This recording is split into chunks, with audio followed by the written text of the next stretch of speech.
welcome to Capsaicin Conversations with Friends. I'm here with Reed Dent, or King Reed. It's me. We're gonna have some wings. Are you ready for this? Okay. Nope, sure amn't. It's gonna be great. We're gonna start off with our first classic. I always take off my crown when I eat. Alright, cheers. Okay, so to start out, you go to national parks quite a bit with your family, or you've been to several. We've I been know to you several. enjoy them. You reference them in your sermons. Mm-hmm. What has been your favorite kind of view to see? And like what kind of view like takes your breath away the most? That's a good question. I read, I don't remember who I was reading, but somebody was talking about what makes landscapes interesting is not necessarily one feature in and of itself, but the idea of contrast. When you see two things where they come together, that's like what makes it really interesting. So I don't know if I have like a type of view, but I can think of particular views that have been. Okay. Oh, yeah. Talk about a few of them. Go. One of the best was in Yosemite National Park, which is in Northern California, and like the park is huge, but the valley is like where the action's at. You know, that's where everybody wants to go. In some ways, it's kind of terrible because like when we went in the summertime and it's peak season, there are 10 million. Like I'm sitting in a traffic jam in this like most brilliant and beautiful valley. What a juxtaposition, because you have all these cars in the middle of nature. And my kids in the backseat going crazy and me not being able to go anywhere. But anyway, we spent the night there, and once the day traffic had cleared out, we went for a walk through this meadow. Sorry. That's pretty good. Oh, you like it? I do like it. I'm not scared of this one. Okay.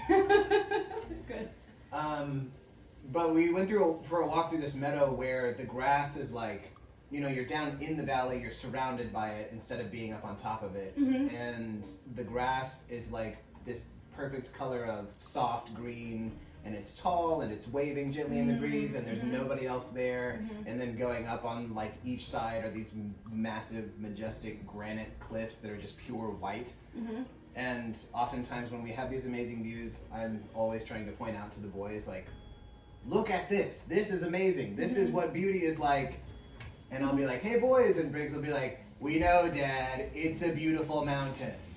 So, their attitudes can sort of sour if you let it. But anyway, Yosemite was amazing. Zion, which I guess has something in common because it's also like a canyon and you're like down in this valley. And we went for a hike, my friend Pong and I, through this place called the Narrows, which is like you're hiking in a riverbed in a slot canyon, and the walls are it's like sandstone walls that are going up, 500 feet or something on each side, but they're only 20 or 30 feet apart. Okay. So I don't know, I guess I like being down and like surrounded, as opposed to like up on top where I can see everywhere. I do like that too, but there's something about being in it or like enclosed in it, or like when we went to Sequoia and there are giant trees but you're like among them walking through the forest. That's what I love. Okay. Love the parks. I didn't know that. I'm more of like a top mountain view. Really? Because part of it is like you work to get up there. That's true. And like, I don't know, I think that physical, like the action along with then at the end you see the view and your body's tired and you're like, oh my gosh. But Wait, anyway. so are there some great ones that you have seen? Or like a great one? I know that something that changed me was when I had gone to Bali, I turned into a beach girl. Before, I didn't care about beaches. Right? But I love mountains because that's what I grew up with. It was hiking and with mountains. And then in Bali, it was just, that was nice because it was beach and then there's also mountains there too. But I didn't think I was a beach person until Leah and I got to go to Hawaii. And I was like, oh, I've just never been to a real beach before. Yes. Like these Florida beaches are nothing. No, they are nothing. Yeah, you're right. And I want to do it back ever since. Yeah, it is, and it's so relaxing. Anyway, next one. Let's do it. Yes. Can we cheers every time? We can. Okay. I like that. You're over the I like crown. the camaraderie. Plus, I'm just scared, so yes. I need to know that you're in it with me. I am so in it with you. something you do regularly is read to your sons. You have 3 of them. I do. Who is your favorite storyteller or favorite like book author to read? Oh. Or if those are 2 separate questions, go for it. No, that's great. Yeah, I love reading to the boys. I will spend like insane and inordinate amounts of time reading to them to the point where Leanne is like, okay, let's like get this show on the road and put them to bed. Like we read through the Harry Potter series, and there would be nights where I would read to them for like well over an hour, you know, and they're great listeners, so that makes it fun. Okay, so they'll like sit still and listen. Okay. Yeah, and I think we've kind of trained that into them. I don't know that I mean, I wouldn't expect them just to be that way because they're kind of crazy a lot of the time, but we have just consistently read to them. You know, Briggs is 10 and a half and we still read to him every day. There's a series called The Wingfeather Saga by Andrew Peterson. We talked about Andrew Peterson. So he's like a singer-songwriter. His lyrics are great. His music is not so much my jam. He's like, I don't know, a little bit, well, some of it's good, but some of it's a little bit like adult contemporary, if that means anything to my people. Doesn't mean anything to me. But there's this like YA sort of fantasy-ish series that he did called The Wingfeather Saga that I have read to them like a couple of times, and I weep at the end every time. But he's really? I do at the end. Oh, like while you're reading to your boys, you're like. Yeah, I will like cry while it's only at the end of it, but he's really funny, you know, and it's also like very just. He's in touch with the things that I think make family life great. So like in the stories themselves, you have families like cooking together and like sitting around telling stories together, you know, and like stuff like that that we try to do. So that's a lot of fun. Picture books, I love picture books too. Yes. Which shout out to the medium because it doesn't get enough love from anybody who like doesn't have preschoolers. But like I was reading a picture book to Briggs, my 10-and-a-half-year-old, yesterday. Okay. But Mac Barnett is an author who is hilarious and great, and especially when he teams up with this illustrator named John Gleason, their combos are always like incredible. And in particular, The Wolf, the Duck, and the Mouse is my favorite Tell that one. camera. The Wolf, the Duck, and the Mouse. I read it to our Truman folks in the Sunken Garden during the Media Fest, and we were all like dying. We loved it so much. It's so good. Cool. Yeah. Who's your favorite, like live, like you love to hear this person tell stories then? Oh, Leanne. Okay. 100%. And anybody who's listened to Leanne tell stories, that's like, she is an amazing storyteller. She's very animated, funny. She also has like I call it a conversational photographic memory, where just dialogues she remembers like word for word. Really? And then, so she's an amazing storyteller. And also her cousin's husband, John, we went to Spain with him. Yes. And he is sort of like a male version of Leanne, like very excitable and dramatic and, you know, all of that. And he, at Thanksgiving, like when we're together, or at Christmas, he will tell stories and the boys like will gather around and they will listen to him for like long periods of time. Really? Yeah, because he's been all over the world and he hunts a lot. Yeah. And just all these like hilarious and amazing stories. So, John Klein. That's awesome. Until I asked it, I don't think I ever really thought about like good storytellers, but I do think that it's kind of a lost art. Like it's hard to be a good storyteller. I remember storytellers coming to like grade school and like doing assemblies. And they would sit in the gym and they would have just a storyteller. And I always thought that was so awesome. But now I think it is more so like people tell their stories on like mediums where they're limited with words, and I don't know that we've even taught people to like talk well through that. You know what I mean? I wanted to ask you about your time at Christ for the Nations. Because you spent a year, I don't know, but you'll answer that. So you spent a year there before coming to Truman, and you, the details are foggy, but talk about that, and talk about the role it played in your spiritual formation. Like now you being removed. Like what do you see that? Are we on to the next one? Should I? We'll take a little breather. Yeah. Okay, that's probably good. Because even though these first two are like weak, it's a little bit. It's building up. It's a little bit hot. Need a rest. Okay. You're doing great. I graduated high school in 2002. Mm-hmm. Had no idea what I was going to do with my life. Mm-hmm. And I don't even remember how I found Christ for the Nations. Mm-hmm. It's kind of like charismatic. It's like a non-denominational place. But I went to a non-denominational charismatic church. Mm-hmm. And I don't know, it's like a school of ministry. It's a 2-year program. It's not like an accredited institution. You just kind of go and you get like a certificate. So I went there to Dallas, Texas. Okay. And it's a very international place. Like Yes. on my floor in my dorm, there were like my roommates next door were from Brazil, and they all spoke, Portuguese. And my roommate across the hall was from Ghana, and like just all up and down the hall, people from everywhere, which was really cool. Actually, that was maybe the biggest impression that it left on me was God doesn't speak English. Because Christ for the Nations is all about worship, like big worship services, and you would have people just like all around you, like singing in all these different languages simultaneously, which I thought was very cool. Yes.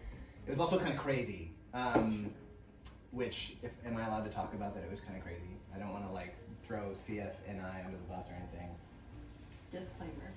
Disclaimer, but like there was a prayer service that we had where they brought this girl who was in a wheelchair up on the stage, and they were like, we're praying all night and we're not leaving until this girl gets up and walks out of her wheelchair. Whoa. And we eventually gave up without the girl walking out of her wheelchair, but they had some spiritual reason for that, or like there's a guy named Ken Ham who is the founder of this like creationist organization called Answers in Genesis, and he came and he spoke to like our main assembly, and he was like, yeah, if you don't believe that the world was created in 6 literal 24-hour periods of time, that you can't believe that Jesus died on the cross for your sins. And at 18 I was like, well, I don't know why that is wrong, but that feels really wrong. So there's just some things about it that really rubbed me the wrong way. And I actually only stayed half a semester. Okay. And then I dropped out. That's much shorter than I thought. Oh yeah, no, I dropped out because I didn't love it, and my girlfriend, who is now my wife, was like up in the Midwest. Sure. And I was also in a band at the time in Yes. Kansas City, and I was like, I want to play with my band, Stop and it, I want to like be close to my girlfriend so that I can see her. And then I ended up going to Truman like the next year. You used to play, and even when I was a student, you led worship a little bit and sang, but now you don't. And I wonder, like, do you miss it at all? Because I can't imagine, like, for me, like, I don't know. I think about the role that plays in my life now, or like spiritual formation. So do you miss it? I do, but like preaching became more the thing for me. Okay. And there was sort of a juncture years ago in my CCF job where it was kind of like, I can sort of go this way or that way. Oh. And just, because I don't have the time or the energy to really emphasize both of those things. Sure. Plus, we've always had a really awesome like student leadership group with worship. Like, we've had great student worship leaders. There's always like the rock star that's in me buried deep down somewhere that wants to come out, and so I like performing live. I escape from No. It's the wannabe Bono in me, because I love you too. Yes. And he is like such a showman on stage. Yes. And so like ever since I was 14, I was like, I want to do that. Oh. And so in what little ways I can, which is not to say that I thought of worship that way, but like coffee houses and stuff like that, like I've always, Yeah, we did a YouTube cover. We sure did. And it was awesome. And we got major shout out from Alan Smith. Nuh-uh. Yeah, after that, he was like, very eloquent Alan Smith was like, it was like I was just at a really good, like, legit concert. That's how he would say it, with the little nod. Oh, Yeah. bless them. Yeah. It's time. Okay. You got it. Should I be scared? No. Does this one get This really is hot? actually my favorite one. Look at this. What is this one called? Oh, it's like skin. This is the Los Calientes. This is like the 5th one. The Hots. Yeah. I'm a Spanish minor, so. No. Yeah. Okay. It's true. It's okay. Okay. It's okay. Sometimes there's a delayed onset with these things, But it's not too bad. Okay. I'm handling it. Good. Still handling it. Okay. All right. So moving on. You like Warren Winter. You're a fan. Yeah. Me too. I recently read her book, still, and in that book, there's a section where she's telling a story, and I have a quote, and I'm going to ask a question.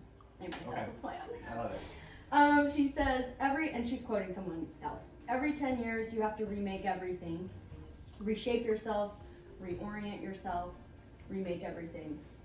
Sometimes the reshaping is not big, not audible, not a move, a marriage, a child, a heroic change of course. Sometimes it is only here inside, how you make sense of things.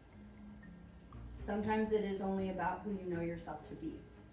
So my question is, what remaking has happened for you most recently? And then what remaking did you see happen in your 20s? I love that.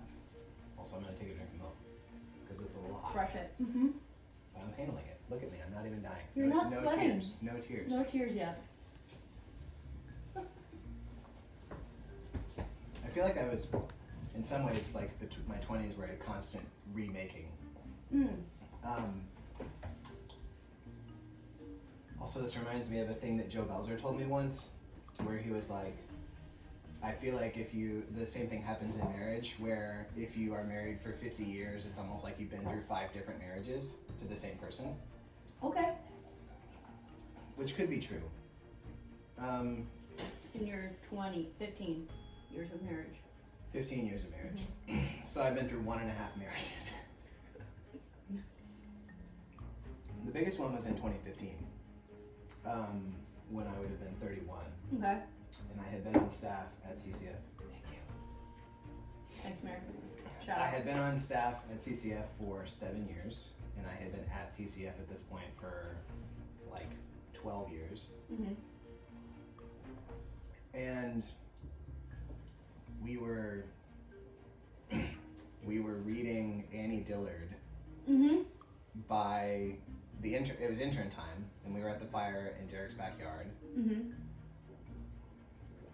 we read this essay about weasels. And I had this like existential like freak out moment where While it was being read. yeah, Okay. it like resonated with me all the way down to my core, and I didn't exactly know what it meant, except for I was very convinced that I had to leave CCF, like almost like in an instant. So I went home and I, walked in the door. The kids were already in bed, and Leanne was working on something downstairs. And I was like, I need you to stop what you're doing and listen to this. And so I read her the Weasel's essay, and I read it and I said, I think I have to quit CCF. Because essentially it was about how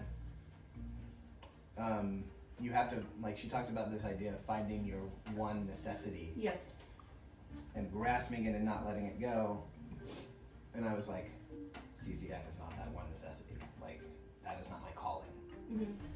And so that set me down this course of like months of trying to find out what that one necessity was. Like, what's my calling? And I always thought of calling in very occupational terms. So your calling is the thing that you do to earn money so that you can retire someday, is basically how we tend to think about it. And after looking at a whole bunch of different jobs, sorry, I keep drinking milk because the hot is lingering more on this one. It's like more on the tip of my tongue. Anyway, after months of looking, and like I almost went to work at Camp Eagle, like I almost became the group camp director at Camp Eagle, and like there were several other things, but none of them were ever like, oh, this is the calling. I took a personal retreat day, and it was actually in the middle of a fast, leaders fast at the beginning. It was in January, it was close to my birthday, and I went back and read Weasels again, and I remember sitting in my office. Do you know Kamasi Washington, the saxophonist? No. Oh. Should I know? Yes. Okay, I'm gonna listen. Yes, The Epic is his like debut 3-hour-long album, and it's so good. Wow. Okay. So I'm in my office and I'm reading this, and Kamasi Washington is on, and it was almost like I realized that I only had half of the sentence. Like, CCF is not your calling, but I thought that was a period at the end when it was actually an ellipsis, like a ... And the second half of the sentence was, and neither is anything else. That deep in me, I realized like, oh, there is no job that is my calling. My calling is God himself. And what is good and wise for me to do is to pick a job that helps me get at that calling. But I realized like, oh, I reversed the process. Like I made God a means to finding the calling, when really the calling should be a means to finding God, if that makes sense. And so I walked away from that with a renewed sense of like joy to work at CCF, because I was like, oh, there are so many ways in which CCF helps me find my calling that is God. But it was like I started working at CCF because I realized I didn't have to. Like I wasn't compelled to be there. Like I could choose any other job. Yes. Well, maybe not any other job, but I could choose another job that would help me get at God. But this was the place where that best fit. You know what I'm saying? And so ever since then, I'm like, oh, well, I'm at CCF because I don't have to be. And I could leave at any time and that would be totally fine, you know? But this is now where I want to be. And so I think that was like a deep remaking where I realized this thing that I probably could have told you when I was 20, that God is your calling in life. Like, of course. And yet there's a way that you like have to go all the way around and journey back again to that same starting spot, but you realize it in a different way. Yes. You know what I mean? Yes. It's like you know it for the first time after you've known it all your life. That's kind of how it was. Well, I think too, like in your head, and people tell you these things, and you can be like, oh yeah. Like there are countless things where I think of like in college or even after that, where it's like, yes, I know this thing, but then like I'm having to go through a thing to actually get it. Yeah. And then you talked on it. That's pretty great. I did. And that was actually when I announced to everybody that I was going to, because here's another tip, just a practical tip. If you're making huge life-changing announcements, make sure that you're really sure about them before you just go announcing it to everybody, because I actually told everybody at CCF at a service that I was going to be leaving. Yes. And I remember that. then I had to go back on that and be like, well, it turns out I only had half of the story here. And, you know, people were very kind and gracious, but I also kind of made a fool of myself a little bit. Yeah, maybe, but also I think it may have been good for people to see that journey instead of you just like telling after the fact. Like I had this whole thing, and now I'm going to tell you about how it was. You know. No, and it was really good for me too, because you know seniors, like, well, all college students, I guess, but especially when people get to their last year and they're trying to figure out what's next, like they're always going through this process of like, what is God calling me to do? And I'm like, oh, I have sat in your seat, like I have walked in your shoes. Even as like much after graduation, like as an older person, and I know what that's like, and here's what I can tell you, like you have so many free choices to make because God is like, what is going to help you find God? This is the wise thing to do. You know, it's not so much God's like behind a door, and if you choose the other door, like you just fall off into the abyss or something. You know what I mean? Yeah. So cheers to weasels. Cheers to weasels. Okay, let's do now another one. I have to confess, now I feel a little bit scared. Also, we didn't cheers on the last one. But so cheers to this one. Cheers to this one. Okay. Yummy. Oh, I'm sorry. No, I just put that on my mouth and took it out. Please, okay. You got it. Okay. Oh. All right. You're doing good. I'm not afraid anymore. Do you hear me? It's from Home You're Alone. doing it.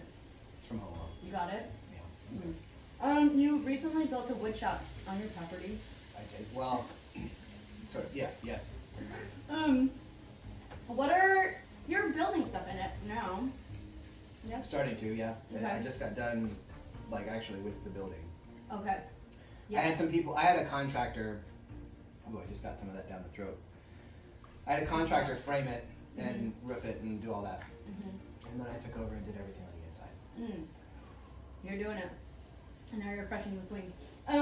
What level of woodworking do you aspire to? Or, like, what is something that would be a dream for you to make? I'm a big believer.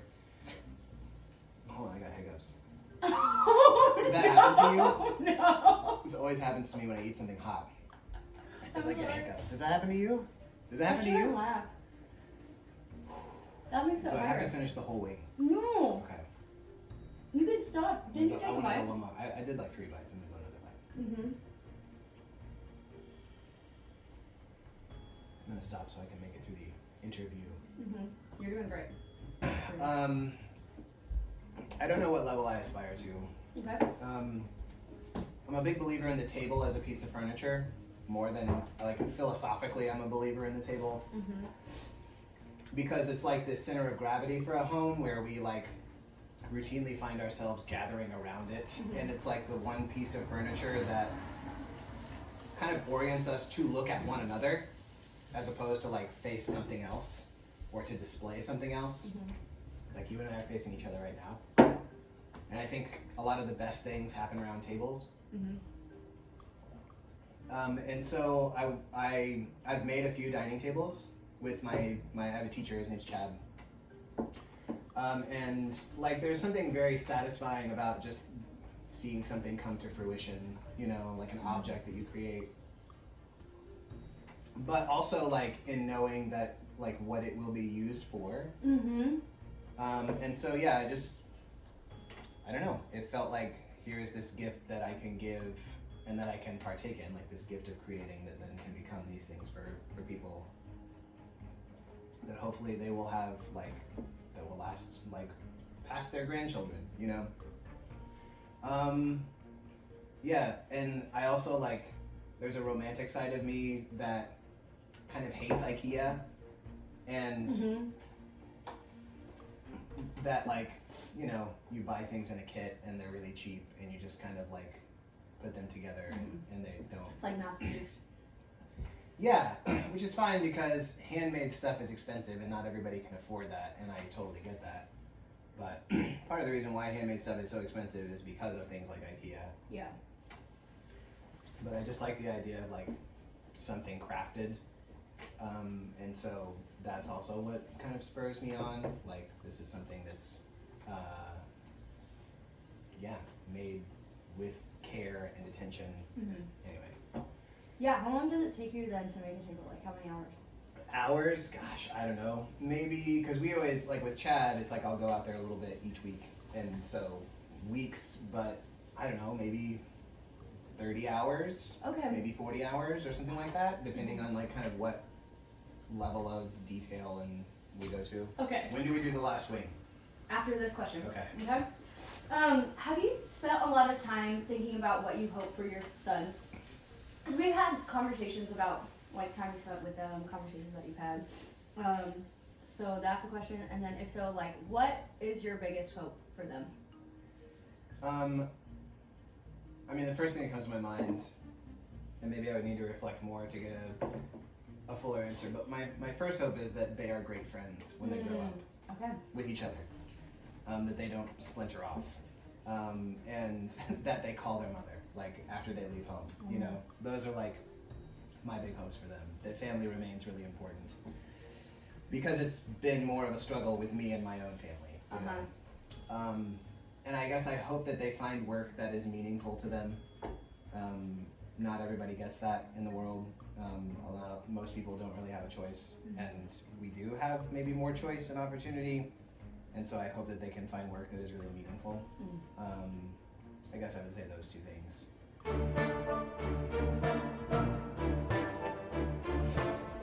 Cheers. I have some to make online. Is this one like 10 million times exponential? Oh, you know what? We forgot. It's not cheers yet. You know why? There's a little bit extra to add on. Oh, you don't have to. You don't have to. And you've been a champ. If that's what we do, then that's what we're gonna do. You've been a champ. Just put a little dab. Okay. You want to put a dab on it? Yeah, I guess it's not too much. When in Rome. Yeah. I'm just trying to get it to come out without just completely saucing it. Yeah, that's perfect. Is that good? Yeah. Okay. You got a little bit. Good job. Yeah. You did do it. Okay, right. Here we go. I'm just going for it. All right. So you spent almost 20 years in Kirksville, like 15 to 20 years. What do you love about living here? I'm waiting for this to get really bad. It's okay. I think I'm okay at this point. My lips feel hot, but I think that's from the last one. No, the last one felt hotter. I love that things are slow here. Like I grew up in Kansas City, and it's not like the fastest and busiest city in the world, but it's a different pace of life.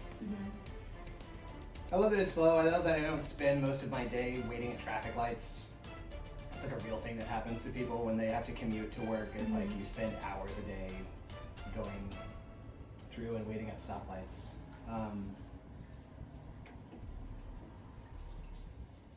Yeah, so I love that it's slow. I love that Northeast Missouri is actually really beautiful. Like when you get out of town and go through the hills and the woods, it's like really beautiful. And I love the university. I love Truman. Oh gosh, that one went. That really got there. Got it. I'm gonna get emotional about how much I love Truman. No, but I really love Truman. I love Truman people. I love CCF, which is inextricably tied to Kirksville. You know? Yeah. Kirksville, where people make the difference. Like, well, yeah, that's it's what so is on the true. sign. Yeah. I wish we had like a real coffee shop. Yeah. I love to die for. Yes, you go there a Recently lot fallen now. in love with it. Yeah. I did love Take Root Rib. I love Rainbow Basin and that trail. It is beautiful. I love that.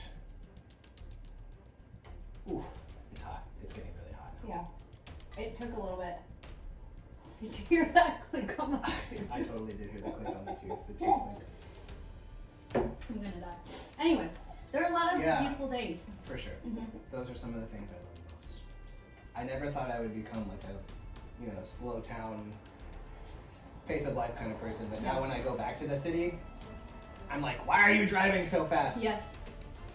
Why am I driving slow? And you can do that here in Kirksville. With my awesome truck. Yes, that's so loud. Well, you did it. You had all the wings. You didn't cry. A little bit watery Just at one this here. very moment. You had so much milk. What do the people need to know? What do you want to leave them with? At that camera or Nate camera. Go. 2020 is not the worst it's ever been. That's what I want the people to know. Cheers to that. Cheers. Cheers. Thanks You for did having it. me. This is You're awesome. welcome. Yeah. Goodbye.